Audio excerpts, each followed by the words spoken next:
ప్రపంచంలో చాలామందికి అందమైన కాంటినెంట్ ఏది అంటే టక్కున గుర్తొచ్చేది యూరోప్ మాత్రమే. అటువంటి యూరోప్ కాంటినెంట్‌ని విజిట్ చేయాలని, అక్కడున్న కంట్రీస్‌ని ఎక్స్‌ప్లోర్ చేయాలని ఎంతోమందికి డ్రీమ్ ఉంటుంది. అందులో నేను ఒక పార్టే.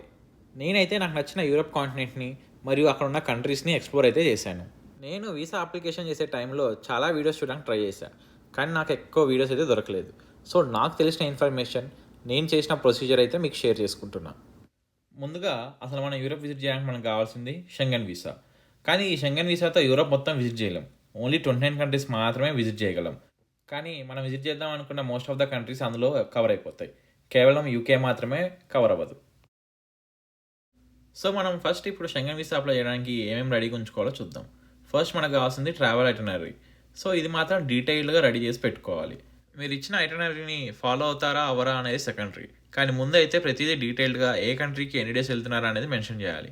ఎందుకంటే మీరు ఎక్కువ డేస్ ఏ కంట్రీలో అయితే ఉంటారో ఆ కంట్రీ యొక్క ఎంబసీకి మాత్రమే మీరు అప్లై చేయగలరు. వేరే ఎంబసీకి మాత్రం అప్లై చేయకండి. మేము కూడా స్టార్టింగ్లో ఏ కంట్రీకి అయితే మన పోర్ట్ ఆఫ్ ఎంట్రీ ఉంటుందో ఆ కంట్రీకి అప్లై చేయాలనుకుని అప్లై చేసాం. కానీ తీరా ఇంటర్వ్యూకి వెళ్ళినప్పుడు వాళ్ళు చెప్పారుకి మీరు ఎన్ని డేస్ మ్యాక్సిమం ఎక్కువ ఏ కంట్రీలో ఉంటారో ఆ కంట్రీకి మాత్రమే అప్లై చేయగలరు, పోర్ట్ ఆఫ్ ఎంట్రీతో సంబంధం లేదని చెప్పారు.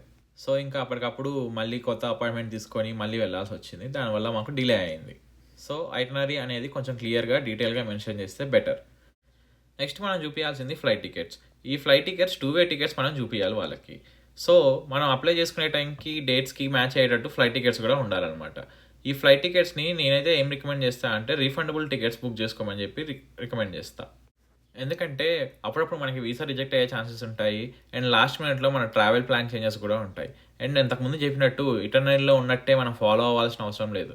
అప్పుడప్పుడు లాస్ట్ మినిట్ చేంజెస్ కూడా అవుతాయి అనమాట. కానీ మోస్ట్ ఇంపార్టెంట్ థింగ్ ఏంటంటే visa rejection issues. So visa reject అయితే ప్రాబ్లం అవుతుంది. నేను చాలా ఎయిర్లైన్స్ ఎతికాను నాకు రీఫండబుల్ టికెట్స్ కోసం. కానీ నాకైతే డెల్టా ఎయిర్లైన్స్, ఎయిర్ ఫ్రాన్స్ మాత్రమే బెస్ట్ అనిపించాయి. ఆ 2 ఎయిర్లైన్స్ కంబైన్గానే ఆపరేట్ చేస్తాయి. కానీ డెల్టా ఎయిర్లైన్స్లో నాకు కొంచెం ప్రైస్ తక్కువ అనిపించాయి. అండ్ నేను refund to original payment method పెట్టేసుకున్నాను. నెక్స్ట్ మనం చేయాల్సింది హోటల్ బుకింగ్స్. సో ఈ హోటల్ బుకింగ్స్ అనేవి చాలా ఇంపార్టెంట్. అండ్ వాళ్ళు మెయిన్గా చూసేది హోటల్ బుకింగ్సే. మీరు ఉన్న ఎవ్రీ డేకి హోటల్ బుకింగ్ ఉందా లేదా, ఒకవేళ లేకపోతే ఎందుకు లేదు అనేది కూడా వాళ్ళు చెక్ చేస్తారు. సో మీరు ఐటనరీలో పెట్టిన ప్రతి ప్లేస్లో ఒక హోటల్ బుకింగ్ అయితే ఉండాలి. అండ్ ఎవ్రీ డేకి హోటల్ బుకింగ్ ఉండాలి. డేస్ మాత్రం గ్యాప్ ఇవ్వకుండా చూసుకోండి. సో దట్ హోటల్ బుకింగ్స్ కూడా మీరు ఎక్కువ డేస్ ఏ కంట్రీలో ఉంటున్నారు అనేది చూపిస్తుంది అనమాట. అండ్ నేను హోటల్ బుకింగ్స్కి కూడా రీఫండబుల్వి చేసుకోమని చెప్పి రికమెండ్ చేస్తాను అనమాట. agoda.comలో మనకి ఆప్షన్స్ ఉంటాయి. అగోడా అనే కాదు, మ్యాక్సిమం చాలా వెబ్సైట్స్లో ఆప్షన్స్ ఉంటాయి. పే ఎట్ హోటల్ అనే ఆప్షన్ కానీ లేదంటే పే లేటర్ ఆప్షన్ కానీ ఉంటుందన్నమాట. సో హోటల్ బుకింగ్స్ చేసుకొని వన్స్ మీ వీసా అప్రూవ్ అయ్యాక మీకు కావాలంటే తర్వాత క్యాన్సిల్ చేసుకొని కొత్త హోటల్స్ కూడా చేసుకోవచ్చు.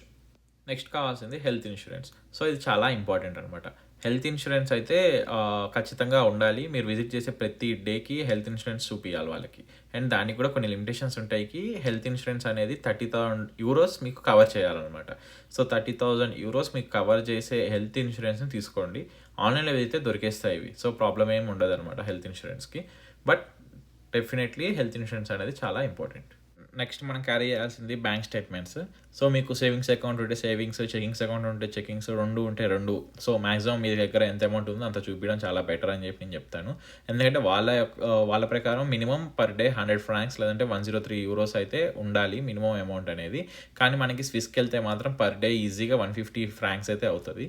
సో మ్యాక్సిమం అమౌంట్ మీరు క్యారీ చేయండి. అండ్ మినిమం అయితే 100 francs and 103 euros into number of days మీరు ఉంటున్నారో అది క్యాల్కులేట్ చేసుకోండి.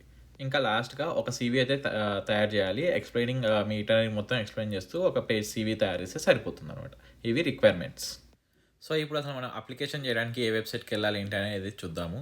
సో అంతకుముందు చెప్పినట్టు మీరు ఎక్కువ డేస్ ఏ కంట్రీలో అయితే ఉంటున్నారో ఆ కంట్రీ యొక్క వీసా వెబ్సైట్కి వెళ్తే సరిపోతుంది. సో దానికి వెళ్ళడానికి మీరు ఆ కంట్రీ నేమ్ వీసా అని కొట్టేస్తే వచ్చేస్తుంది.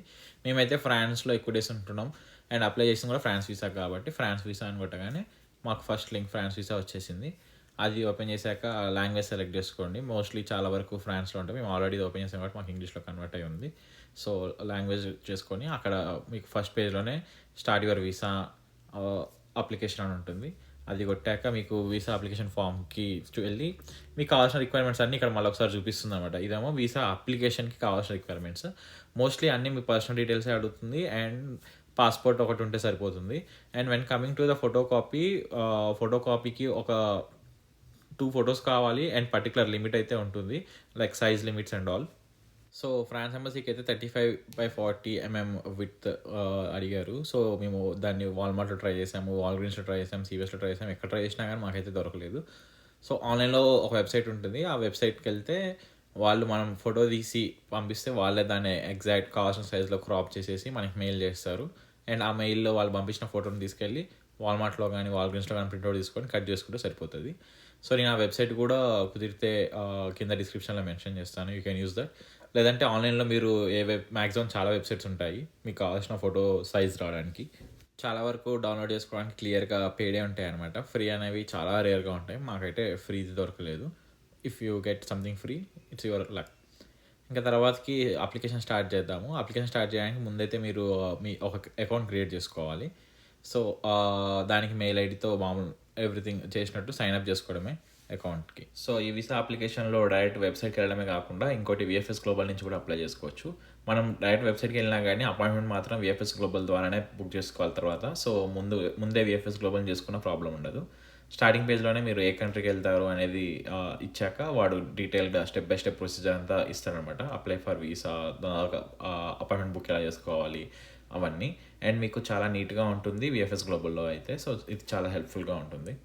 ఇంకా ఇందులో అయితే వెబ్సైట్లో ఏమేమి చూపిస్తారు అండ్ మీరు ఏ లింక్ ప్రెస్ చేయాలి అవన్నీ కూడా క్లియర్గా చెప్తారనమాట. అండ్ వన్స్ మీరు బిగిన్ యువర్ అప్లికేషన్ కొట్టి అక్కడ ఉన్న లింక్ మీద కొట్టాక ఇది మళ్ళీ మిమ్మల్ని ఫ్రాన్స్ మీకు ఫస్ట్ చూపించిన వెబ్సైట్కే డైరెక్ట్ చేస్తుంది అనమాట. మళ్ళీ సేమ్ మీకు ఇందాక చూపించినట్టే స్టార్ట్ యువర్ వీసా అప్లికేషన్ కొట్టుకొని మళ్ళీ లాగిన్ క్రెడెన్షియల్ క్రియేట్ చేసుకొని అక్కడ అడిగిన పర్సనల్ డీటెయిల్స్ అన్నీ ఇచ్చుకోవడమే. మ్యాక్సిమం మీ పర్సనల్ డీటెయిల్స్ అడుగుతుంది, అంతకుమించి ఏం అడగదు. సేమ్ ఇందాక చెప్పినట్టే చెప్తున్నాను అనమాట.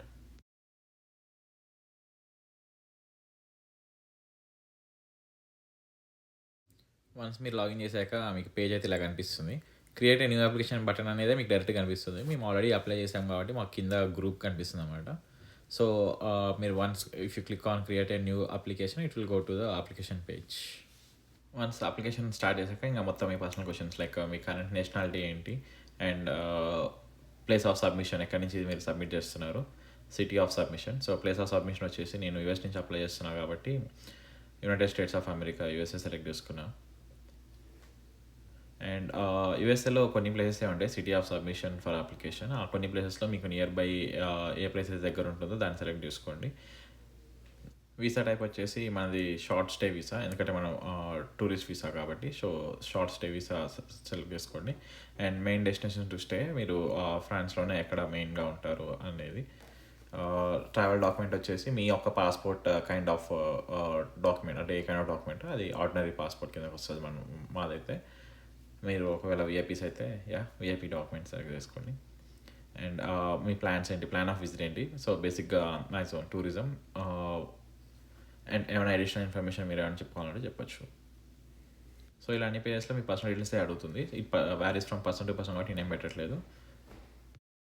సో అలా అన్ని స్టెప్స్ అయ్యాక మీకు ఒక పీడిఎఫ్ అయితే జనరేట్ అవుతుంది. ఆ పీడిఎఫ్ డౌన్లోడ్ చేసుకొని మీరైతే మీతో పాటు క్యారీ చేయాలి, ఎందుకంటే అదే మీ యొక్క అప్లికేషన్ ఫామ్ అనమాట.